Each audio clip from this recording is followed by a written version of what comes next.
तो जब एक पॉइंट पे इंटरसेक्ट करे, जैसे यहाँ लिखा हो if the line intersect at a point, अगर दो इक्वेशन है मेरे पास और उस दोनों का जो ग्राफ है, ग्राफ वाला लाइन है, वो अगर एक ही पॉइंट पे इंटरसेक्ट करता है तो इसका मतलब इसका यूनिक सॉल्यूशन होगा।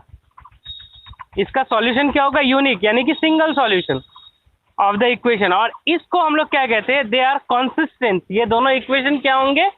कंसिस्टेंट कहलाएंगे।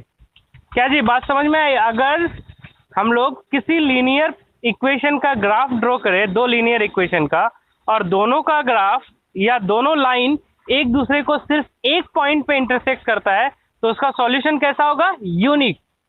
उसका सॉल्यूशन कैसा होगा? यूनिक। और उस इक्वेशन, उस दोनों इक्वेशन को क्या बोलेंगे हम लोग? Consistent equation. उस दोनों इक्वेशन को क्या बोलेंगे? Consistent equation. ठीक है? हाँ बता रहा हूं। जैसे चलो, जैसे मेरे पास है 4x plus 3y is equal to 12, ठीक है, और 2x plus Y is equal to 4। तो इस दोनों का ग्राफ ड्रॉ करेंगे ना, तो इस तरह का अगर आता है ये, ठीक, तो इस पॉइंट पे इंटरसेक्ट करता है, तो ये दोनों का जो सॉल्यूशन होगा सिंगल सॉल्यूशन होगा, यही जहाँ पे वो एक दूसरे को क्या करता है? इंटरसेक्ट करता है। ठीक है?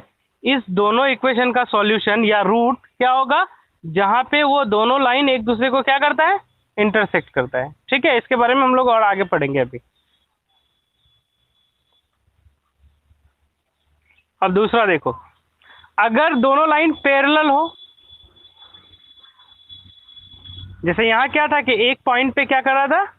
इंटरसेक्ट कर रहा था। If two lines are parallel, दोनों का ग्राफ बनाए और दोनों, जैसे यहाँ देखो, never meet, they never meet, ये कभी नहीं मिलते। देखो इस तरह से, यहाँ भी उतना ही डिस्टेंस, यहाँ भी उतना ही डिस्टेंस, उसको क्या कहते हैं हम लोग? पैरेलल कहते हैं। तो if the lines are parallel then the pair of equation has no solution. ऐसा अगर ग्राफ आए तो उसका नो सॉल्यूशन, कोई सॉल्यूशन नहीं होगा। अगर ग्राफ में दोनों इक्वेशन का लाइन क्या हो? पैरेलल हो, तो उसका कोई सॉल्यूशन नहीं होगा। और in this case the pair of equation, जो इक्वेशन आएगा उसको हम लोग क्या कहेंगे? इनकंसिस्टेंट इक्वेशन कहेंगे। क्या बोलेंगे? इनकंसिस्टेंट। फिर से याद करते हैं हम लोग, जब दो लाइन एक दूसरे को इंटरसेक्ट करे तो उस इक्वेशन को क्या कहते हैं हम लोग? Consistent equation. और उसका सॉल्यूशन कैसा होता है? यूनिक। और जब दो लाइन पैरेलल हो, ग्राफ में दो लाइन क्या हो? पैरेलल हो, तो उसका सॉल्यूशन होता ही नहीं है, नो सॉल्यूशन। जब पैरेलल हो तो नो सॉल्यूशन, और इसको क्या बोलते हैं? इनकंसिस्टेंट। ठीक है? नोट करना है कर सकते हो, या स्क्रीनशॉट ले लो, बाद में नोट कर लेना। तीसरा, दोनों एक दूसरे को ओवरलैप कर रहा है, मतलब एक के ऊपर एक। देख रहे हो यहाँ दो लाइन, पता चल रहा है तुम लोगों को?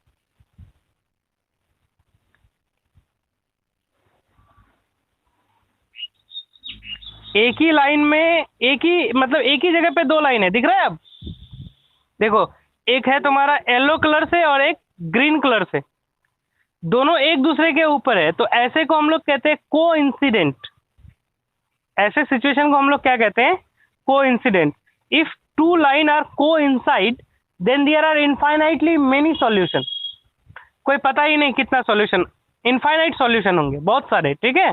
और उसको हम लोग क्या कहते हैं? They are known as dependent constant, consistent. क्या बोलते हैं उसको? Dependent consistent. ठीक है?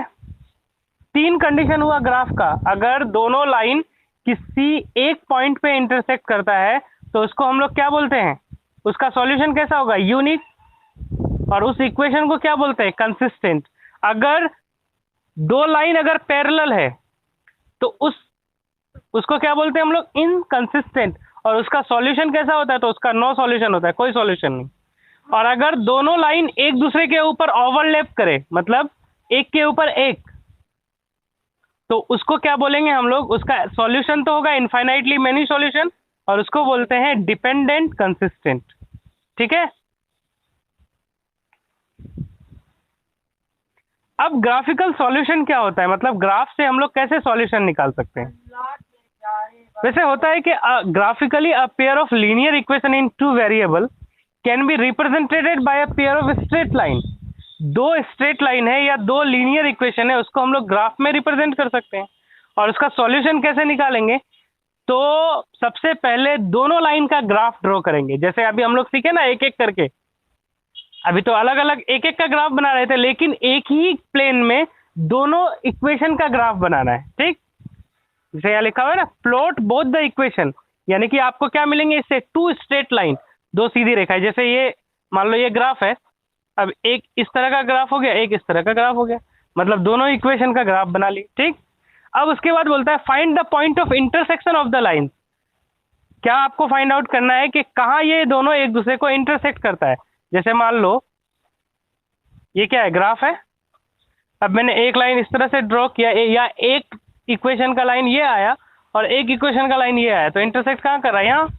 तो यही पॉइंट जो है क्या होगा, उसका सॉल्यूशन हो जाएगा। ठीक है। अब कुछ कंडीशन है। अगर एक लीनियर इक्वेशन इस तरह का हो, a1x plus b1y plus c1, मैंने बताया पहले ही कि जनरल फॉर्म इस तरह का होता है। और किसी भी linear equation of two variable को सॉल्व करने के लिए या उसका सॉल्यूशन के लिए आपको दो इक्वेशन चाहिए, यानी कि पेयर ऑफ इक्वेशन।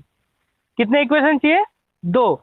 अब कंडीशन क्या कहता है? जैसे इसमें x के साथ क्या है? a1, यहाँ x के साथ क्या है? a2।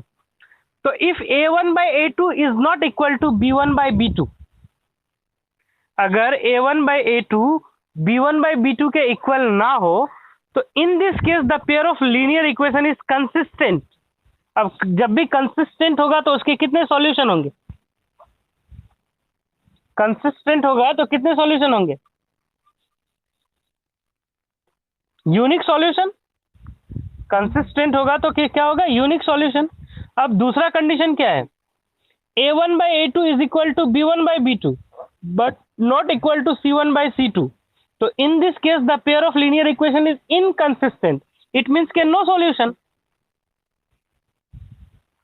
अगर ऐसा आता है तो क्या होगा? नो सॉल्यूशन, जैसा अभी ये। और अगर इस तरह आता है पहले वाले में कि a1 और a2 को बटे में किए या बाय में बदले, और b1 by b2 को भी बाय में बदले, अगर दोनों इक्वल नहीं आता है तो उसका सॉल्यूशन क्या होगा? That is unique solution. ठीक। और अगर, हाँ बोलो, मैं अभी इसको एग्जांपल से बता रहा हूँ, पहले ये देख लो फॉर्मूला। ठीक है। और अगर तीनों इक्वल हो, a1 by a2 is equal to b1 by b2 is equal to c1 by c2, तो in this case the pair of linear equations is dependent and consistent। और इस डिपेंडेंट और कंसिस्टेंट में क्या होगा कि इनफाइनाइटली मेनी सॉल्यूशन है कि नहीं? क्या क्या समझे? when a1 by a2 is not equal to b1 by b2 then the linear pair of equation is consistent। और इसके सॉल्यूशन कितने होंगे? यूनिक, यानी कि single solution. If a1 by a2 is equal to b1 by b2 and b1 by b2 is not equal to c1 by c2 then it is inconsistent and no solution। और जब तीनों बराबर हो, तीनों equal हो, तो it means it is infinitely, या it has infinite solution. और उसको क्या बोलते हैं हम लोग? डिपेंडेंट और कंसिस्टेंट। अब देखो चेक कैसे करेंगे। ठीक है।